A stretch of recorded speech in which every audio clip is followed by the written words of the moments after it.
Comment faire du coaching en ligne? Comment est-ce que tu dois procéder pour pouvoir faire du coaching en ligne? Ça va être le sujet de cette nouvelle vidéo. Avant d'aller plus loin, abonne-toi de suite à cette chaîne YouTube et c'est parti!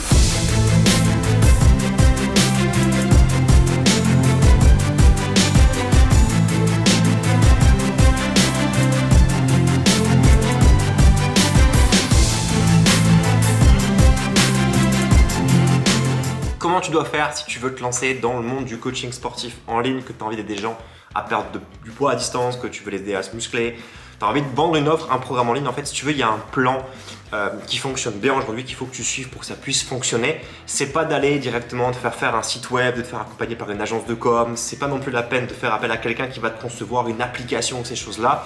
Tu peux le faire, je dis pas que c'est pas bien, je dis juste que si t'as pas d'argent à mettre au début, c'est beaucoup d'argent déployé pour pas grand chose en termes de retour. Le meilleur plan à suivre, c'est celui que j'ai donné maintenant, selon mon expérience. Moi, je suis dans le fitness depuis 2008, ça fait pas mal de temps maintenant déjà, waouh!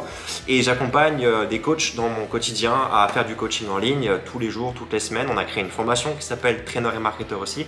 On a accompagné plus de 300 coachs à le faire, donc je l'ai testé de 1 sur moi en tant que coach sportif. J'ai très bien gagné ma vie avec ça et aujourd'hui j'accompagne les coachs sportifs à bien gagner leur vie avec ce plan. Et ce plan, je vais te le donner aujourd'hui dans cette vidéo là maintenant. Mais avant de te le donner, j'aimerais que tu puisses t'abonner à la chaîne YouTube maintenant et mettre un petit like parce que tu vas voir qu'il y a vraiment de la viande pour que tu puisses savoir comment faire. Alors, la pire chose à faire quand tu veux te lancer dans le coaching en ligne, c'est de commencer à mettre la tête dans la technique. Parce que peut-être que tu ne connais rien à la technique, peut-être que c'est pas ton flow, c'est pas fait pour toi. Tu ne te vois pas commencer à concevoir un tunnel de vente, un site web, une application. C'est des trucs, ouais, ça te fait grincer des dents. Commencer à devoir rédiger des séquences de mails, commencer à démarcher les gens, faire des stories tous les jours sur Instagram pour vendre des choses. C'est pas forcément quelque chose qui va te plaire, c'est pas forcément quelque chose que tu veux faire. Et de toi à moi, c'est pas forcément ce qui marche quand tu veux commencer. La première chose qu'il faut que tu fasses, c'est de commencer avec la bite et le couteau. Et ouais, l'idée c'est que tu puisses lancer ton offre en ligne, générer entre 5 000 et 10 000 euros de chiffre d'affaires dans un premier temps, sans technique, sans publicité, sans tunnel de vente, juste en utilisant quelques règles de base, vieilles, très vieilles ces règles de base, de l'école de marketing si tu veux, c'est des trucs ce sont des fondamentaux. Je vais t'expliquer que n'importe qui peut faire, c'est-à-dire dès lors que tu sais t'exprimer face à une caméra, dès lors que tu sais écrire un contenu, dès lors que tu sais juste parler à quelqu'un en fait et présenter ton métier, ça va te permettre d'y arriver en fait. Et cette stratégie c'est simple, la première chose à faire aujourd'hui c'est d'identifier une niche. Alors une niche c'est quoi? C'est décider de faire de la perte de poids, de la prise de masse musculaire, de la réathlétisation, de la santé, de travailler sur l'esthétique, de travailler sur la performance, de te positionner, de te nicher parce que il y a trop d'influenceurs, il y a trop de coachs aujourd'hui dans le monde du fitness, donc c'est important de te nicher pour qu'on arrive plus facilement à t'identifier. Ça c'est la première chose. Dès lors que tu t'es identifié et que tu t'es niché, tu vas devoir identifier un problème et uniquement un problème que cette audience ressent. Si par exemple ta niche c'est la perte de poids, tu vas identifier un problème principal et le problème principal ça va être par exemple, il y en a des millions, hein, ça va être je fais l'effet yo-yo, du coup je suis gros. Okay, en gros, c'est ça son problème principal.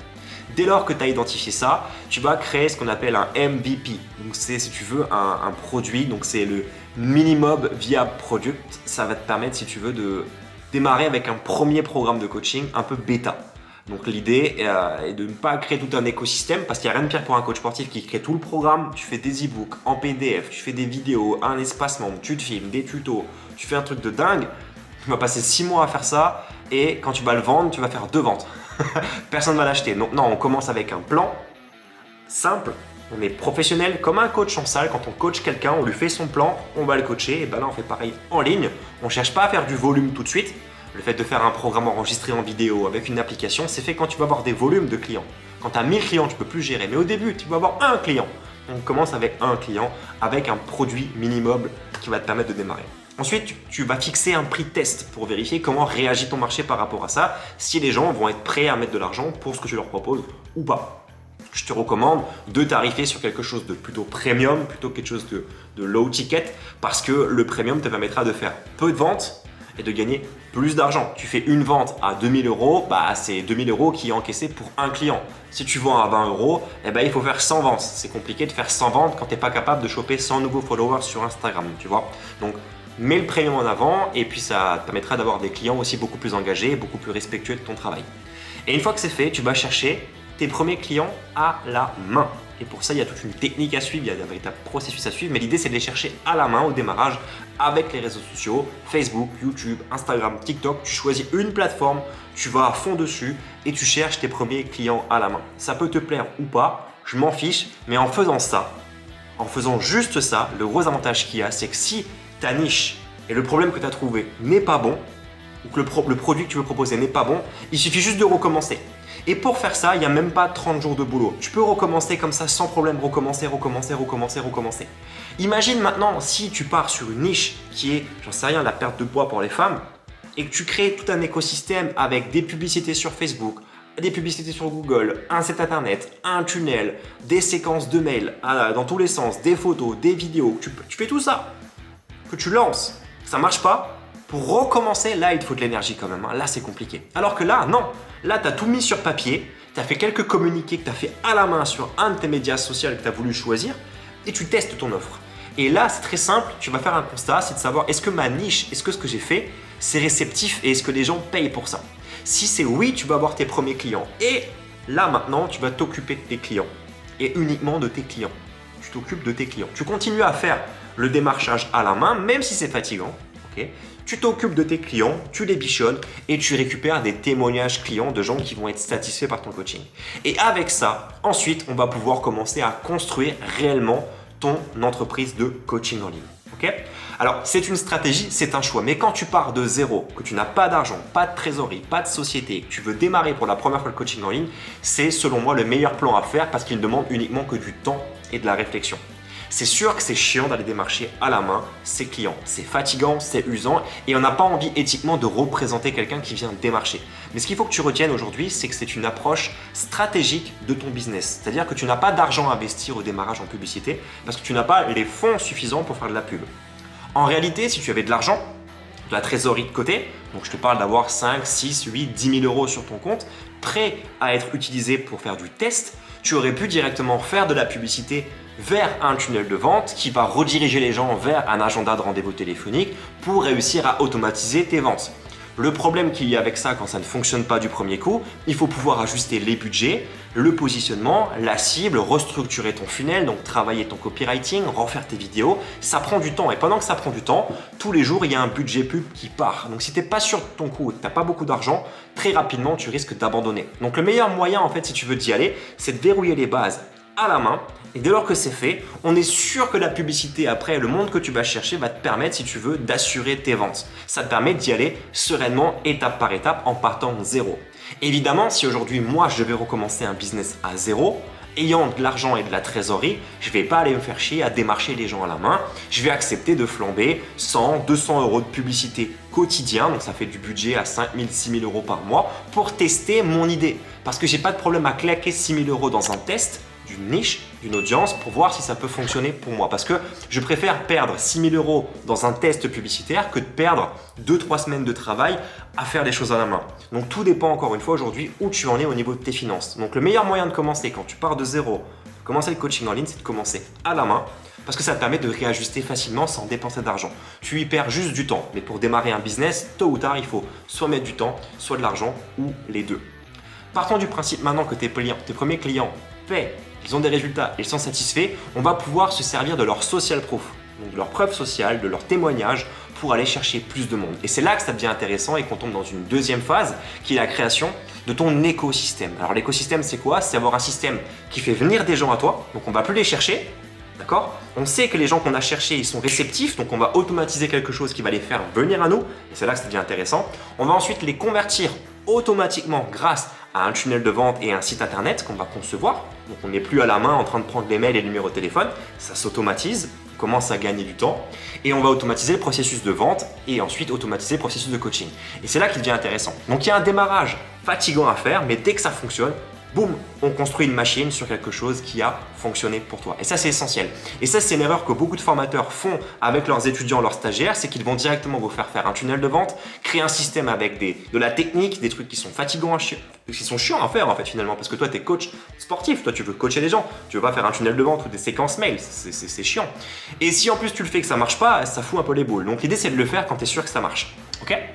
Donc revenons à cette explication de ce plan. Donc l'étape d'après consiste, si tu veux, à créer cette machine, ce tunnel de vente qui va parler de ton offre de coaching, qui va mettre en avant la cible, donc à qui tu parles, qui va mettre en avant le problème que cette cible ressent et qui va expliquer ta solution derrière, qui est ton programme de coaching. Bien évidemment, ça nécessite de le scripter, de travailler, mais dans la logique, c'est ça qu'il faut que tu comprennes.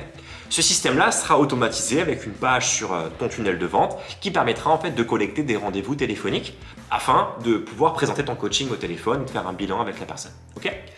Dès lors que ce système fonctionne, on va le tester en essayant d'envoyer du trafic dessus. Ce trafic au démarrage, on le fera de manière organique avec du contenu qu'on aura créé nous-mêmes sur les réseaux sociaux, Facebook, YouTube, Instagram. On redirigera du monde vers ce système.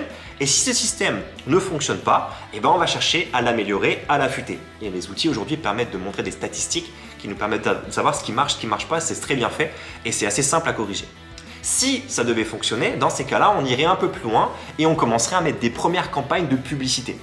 Ce qui est intéressant avec la publicité, c'est que tu peux toucher beaucoup plus de monde en fonction d'un budget que tu es prêt à allouer. Okay ? La publicité, l'astuce que je te donne dans cette vidéo, ce n'est pas de commencer à attirer du trafic froid, donc de ne pas faire forcément venir des gens qui ne te connaissent pas en faisant une publicité externe en disant « Hey oh, venez voir mon coaching ». Non, on ne va pas faire ça. On va uniquement faire des publicités, ça s'appelle du retargeting. Le retargeting, c'est quoi ? C'est faire une publicité, donc on va payer Facebook, Instagram, Google, pour passer un message de manière ciblée à des gens précis. Et ces gens précis, ce n'est pas des gens de ta niche, ce n'est pas les femmes qui veulent perdre du poids, ce sont uniquement les femmes qui veulent perdre du poids qui ont déjà vu ton travail. Et ça fait la différence. Pourquoi ? Parce qu'on aura besoin d'un petit budget publicitaire, parce que l'audience ne sera pas très grande. Si maintenant on veut viser toutes les femmes qui veulent perdre du poids en France, là il faut un sale budget pub pour toucher tout le monde tous les jours. Il faut mettre beaucoup d'argent. Et quand on n'est pas trop sûr, c'est borderline. Par contre, toutes celles qu'on a réussi à faire venir à la main, qui sont venus grâce à notre trafic organique, à nos vidéos, nos contenus, nos stories qu'on a fait, dans lesquels on a travaillé avant, tu vois, le truc de la base, on a bossé, ça a été enregistré. Et ce qui est intéressant, c'est que tu vas pouvoir cibler que ces personnes qui ont réagi. Donc, ce sont des gens qui sont chauds, des gens qui te connaissent. Et il n'y a pas beaucoup de monde, du coup, ça coûte très peu d'argent. Mais ça convertit très bien. Dès que ça fonctionne, là, bingo, on va pouvoir faire plus de ventes et automatiser des premières ventes. Sauf que ça a une durée limitée. Dès lors qu'on aura épuisé cette audience de gens que tu as touché à la main, on ne pourra pas en chercher d'autres. C'est là où ça devient intéressant que dès que tu as fait un peu de chiffre d'affaires avec ça, 5, 6, 7, 8, 10 ventes, donc tu t'es déjà mis bien financièrement, tu as récupéré ton argent, les chiffres sont bons, on va là maintenant décider de mettre en place un système d'acquisition beaucoup plus large où on peut se permettre de toucher plus de monde. Parce que toutes ces femmes qui vont venir, je dis femmes, ça peut être des hommes, peu importe, toutes ces gens de ta cible qui vont venir chez toi vont être réchauffés par ta machine et retargetés par les pubs pour avoir envie de devenir client chez toi. Et c'est ça la magie du système en fait. Et là, en fait c'est simple. Sinon on sait qu'on convertit des gens qui sont retargetés avec du petit budget et que le problème c'est qu'il n'y a pas assez de monde, on va envoyer plus de monde. Donc on va dépenser de la pub en retargeting et de la pub en acquisition. Et c'est cette machine-là qui va mettre en place tout ton système automatique. Et quand tu as compris ça, après il suffit de maîtriser tes métriques. Est-ce que l'investissement que je dépense en publicité est intéressant ? Ça te fera un schéma du style, je mets 100 € ou 200 € de pub par jour sur les réseaux sociaux, ça fait 6 000 € de dépensés à la fin du mois, ça paraît dingue comme budget, je te l'accorde, mais c'est un exemple. Sur ces 6 000 € de publicité, j'ai payé 1,50 € ou 1,20 € mon prospect. Ce prospect dans mon incubateur, il a mis tant et tant de temps pour passer à l'action et devenir client et j'ai récupéré X milliers d'euros grâce à mon programme. Donc si j'ai dépensé 6 000 € mais que j'ai gagné derrière 20 000 €, dès que je donne 6 000 € en pub, je vais récupérer 20 000 € de gains. Je déduis la différence et le reste c'est pour moi. Voilà comment fonctionne l'écosystème d'un business internet et voilà comment je l'enseigne dans ma formation, voilà comment je le mets en place pour accompagner un coach. On commence avec la bite et le couteau à la main, on s'assure que ça fonctionne, on remanipule le système si c'est pas bon, on charbonne, on n'a rien sans rien, il faut se remonter les manches. Dès que ça c'est en place, on vient automatiser des processus de trafic, processus de conversion, processus de coaching, on vérifie que tout fonctionne correctement grâce à des statistiques et des métriques et on te drive pour ça. Et quand ça tourne après, c'est en route vers tes objectifs financiers. C'est ce qui explique qu'on a des coachs chez nous qui gagnent 30, 40 000 € tous les mois parce que ça fonctionne bien pour eux. C'est des résultats qui peuvent faire peur, je te l'accorde. Il y a des coachs qui gagnent plus que des studios, des box CrossFit, mais réellement ce sont des chiffres qu'ils font. J'aurais pu te dire qu'ils gagnent que 5 000 €, mais c'est faux, ils gagnent plus de 30 000 € par mois. On a des coachs qui gagnent 5 000 €, 6 000 € par mois. C'est pas extraordinaire, mais c'est déjà très bien par rapport à ce qu'on pourrait gagner en salle. Le fait de travailler en digital va clairement changer ta vie. C'est quelque chose qui a du sens pour toi, que ça te plaît. Mets un pouce à cette vidéo, abonne-toi à cette chaîne YouTube parce qu'on a beaucoup de contenu qui va toucher principalement les coachs à vouloir faire du coaching sur internet ou du moins utiliser le digital pour trouver plus de clients et gagner plus d'argent parce qu'on peut se servir de ces techniques-là aussi en salle, c'est assez intéressant. Je t'encourage à regarder la description de cette vidéo pour pouvoir découvrir mon travail. On a créé une petite formation gratuite dans laquelle on met en avant 7 règles qu'il faut que tu puisses appliquer pour mettre en place ce plan que je viens de te présenter et qui te permettront de dépasser les 10 000 € de gains par mois, que tu sois en salle, que tu sois en coach en ligne, peu importe, mais il faut que tu respectes ces 7 processus-là pour dépasser les 10 000 € par mois. Tout est en description à cette vidéo. Je te laisse regarder et puis moi je te dis à plus dans une prochaine vidéo. Ciao!